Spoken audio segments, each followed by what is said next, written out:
E aí, pessoal? Tudo bem com vocês?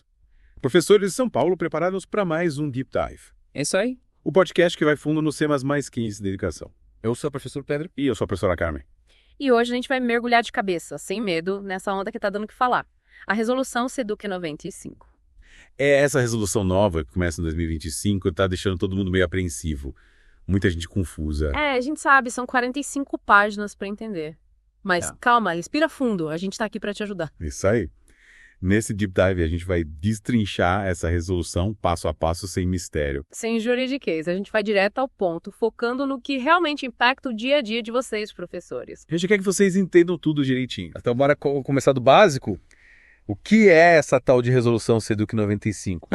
E por que ela está causando tanto rebuliço? Bom, a resolução SEDUC 95, para resumir, é um novo conjunto de regras, a Bíblia, digamos assim, para atribuição de aulas e carga horária dos professores da rede pública de São Paulo. E ela vai substituir as resoluções antigas, a SEDUC 85 e a 74. Ou seja, a partir de 2025, é essa resolução que vai ditar quem vai dar aula do quê, quantas horas e como tudo vai funcionar na escola. Exatamente. Já aviso, tem bastante mudança importante vindo por aí. A gente sabe que uma das mudanças que está gerando mais debate é a nova ordem de prioridade para atribuição de aulas. Muita gente preocupada com isso. Como é que fica essa ordem agora?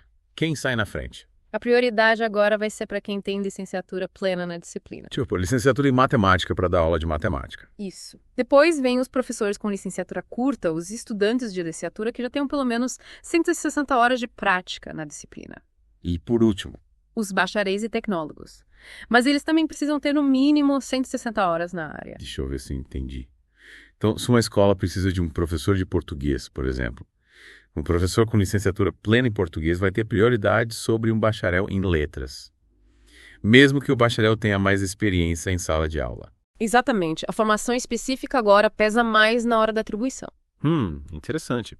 Qual o impacto disso na prática, você acha? Olha, essa mudança pode ter vários lados, né? Por um lado, valoriza a formação do professor, o que é positivo. Por outro, pode acabar deixando de lado a experiência de quem, mesmo sem a licenciatura plena, já atua na área há um tempo. É realmente uma questão complexa. E essa não é a única mudança importante, né? A resolução SEDUC 95 também mexe na autonomia dos diretores, certo? Sim, a resolução dá mais poder aos diretores na hora de decidir quem fica com as aulas. E como eles vão decidir? Usando o critério do interesse pedagógico. Interesse pedagógico. Na teoria, isso significa que eles podem levar em conta não só a formação e a experiência do professor, mas também outros aspectos, como o vínculo com a comunidade escolar, projetos que o professor já desenvolveu, esse tipo de coisa. Entendi. Mas me preocupa um pouco essa subjetividade, sabe? Interesse pedagógico é um conceito amplo, né? Pode ser interpretado de diferentes maneiras. Será que isso não abre brecha para escolhas, sei lá, tendenciosas? Ou até injustas? É uma preocupação válida. A gente precisa ficar de olho para que esse interesse pedagógico seja usado com responsabilidade. E com transparência, né? Com certeza. Os critérios precisam ser claros, objetivos, e a comunidade escolar precisa participar da discussão. Concordo. Transparência é fundamental para construir uma escola mais justa. E, falando em critérios, a resolução também muda as qualificações exigidas para algumas disciplinas, né? Sim. Algumas áreas agora exigem certificações específicas. Para dar aulas de educação física, por exemplo, o professor precisa ter registro no CREF. Conselho Regional de Educação Física. Isso. E para a disciplina de tecnologia e inovação, a preferência é por professores de matemática ou ciências. Mas tem exceções? Sim. A resolução prevê algumas exceções. E a sala de leitura agora precisa de uma carga horária de 20 horas. Nossa, quanta mudança. E tem mais, né? A resolução SEDUC 95 também coloca a frequência dos professores na berlinda. Verdade. A resolução é bem clara. Só os professores com 90% de frequência ou mais, entre 15 de fevereiro e 31 de agosto de 2024, vão poder aumentar a carga horária ou participar do programa Ensino Integral. Programa Ensino Integral, para quem não sabe, é aquele programa que amplia a jornada dos alunos, com atividades extracurriculares, reforço escolar, essas coisas. Ou seja, professor, se você está pensando em aumentar a sua carga horária ou participar do programa, fique de olho na sua frequência. E cuidado com as faltas. Pelo que a gente entendeu. Se o professor tiver 60 faltas no total, ou 12 faltas em um mês, ele pode ter a carga horária reduzida. E essa regra vale para todo mundo. Sim, tanto para professores efetivos quanto para temporários. A SEDUC está de olho. Mas a gente sabe que imprevistos acontecem, né? Doenças, problemas familiares, tudo isso pode levar a faltas. Será que a resolução prevê alguma flexibilidade para essas situações? Olha, a resolução não entra em detalhes sobre os motivos das faltas. O que a gente sabe é que a regra é: 90% de frequência ou mais. Então, é importante a gente, como professores, ter cuidado redobrado com nossa zeroidade. E se preparar para a papelada. Com certeza a gente vai ter que justificar cada falta com atestados e documentos. E os professores de educação especial? Como ficam nessa história toda? Essa é uma questão que está gerando bastante preocupação. A resolução vincula a permanência dos professores de educação especial à frequência dos alunos. Ok. Me explica melhor essa parte. Se um aluno precisar se ausentar por mais de 7 dias, o professor pode perder as aulas. Mesmo que o aluno volte depois. Sim. Imagina, um aluno com necessidades especiais precisa se afastar por mais de 7 dias para um tratamento médico, por exemplo. Acontece bastante, né? Mesmo que ele volte depois, o professor pode ser dispensado. Caramba.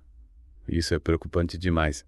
Imagina o impacto disso no vínculo entre professor e aluno, que é tão importante, principalmente na educação especial. Pois é, e a gente sabe que, muitas vezes, os alunos com deficiência precisam se ausentar por motivos de saúde para fazer terapias.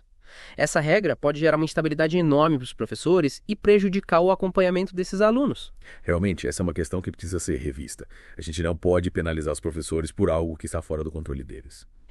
E a gente precisa garantir que os alunos com deficiência tenham um acompanhamento pedagógico consistente. De qualidade. Concordo. E essa é só a ponta do iceberg. A resolução SEDUC 95 tem muito mais detalhes que a gente precisa analisar com calma. É verdade. Mas por hoje a gente vai ficando por aqui. Na próxima parte do nosso Deep Dive, a gente vai se aprofundar em outros pontos importantes da resolução, como ampliação e redução da carga horária e o sistema de recursos para atribuição de aulas. Isso aí. Fiquem ligados para não perder nenhuma informação. A gente volta em breve para continuar desvendando essa resolução com vocês. Até a próxima. E aí, pessoal, voltamos.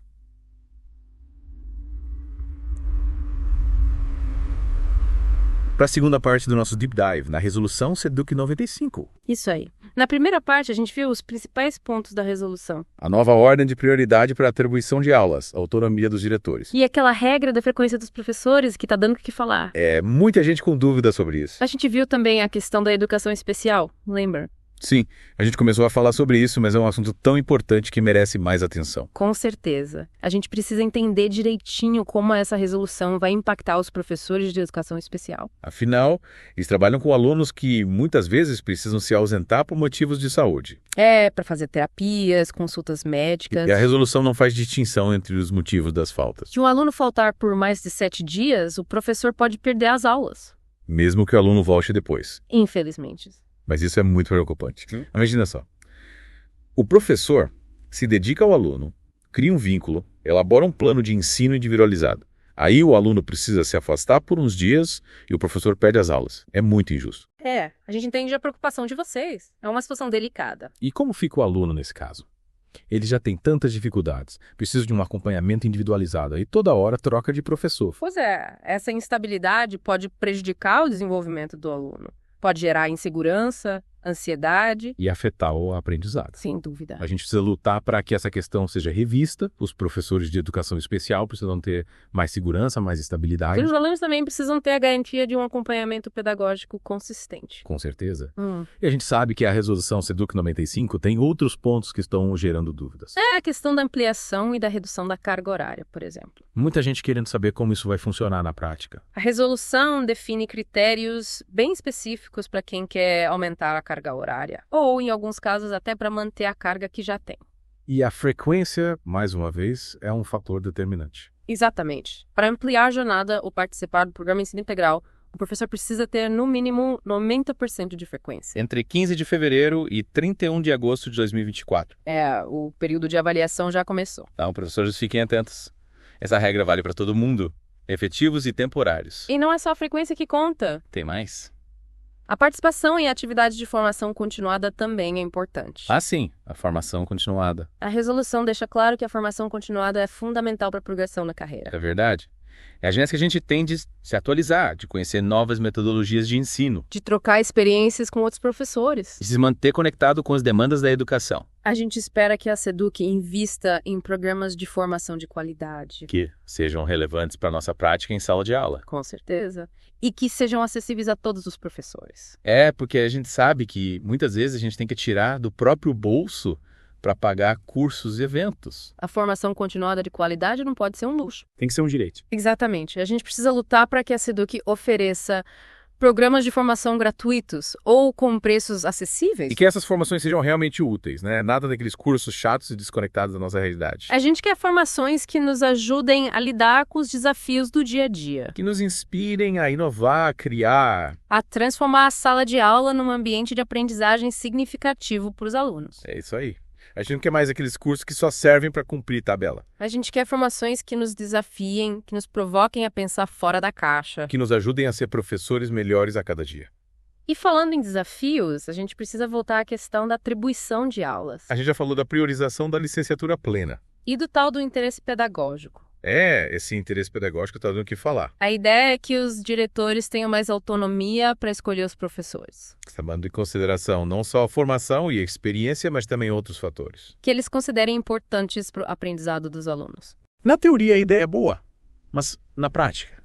A gente sabe que as coisas podem ser bem diferentes. Esse interesse pedagógico é um conceito muito amplo. Pode ser interpretado de diversas maneiras. E a gente sabe que onde há poder, há possibilidade de abuso. Por isso, é fundamental que haja transparência. Os critérios precisam ser claros, objetivos e divulgados para toda a comunidade escolar. E a gente, como professores, precisa participar ativamente da discussão. Não podemos ficar de braços cruzados. A gente precisa se informar, questionar, reivindicar nossos direitos. A escola é nossa.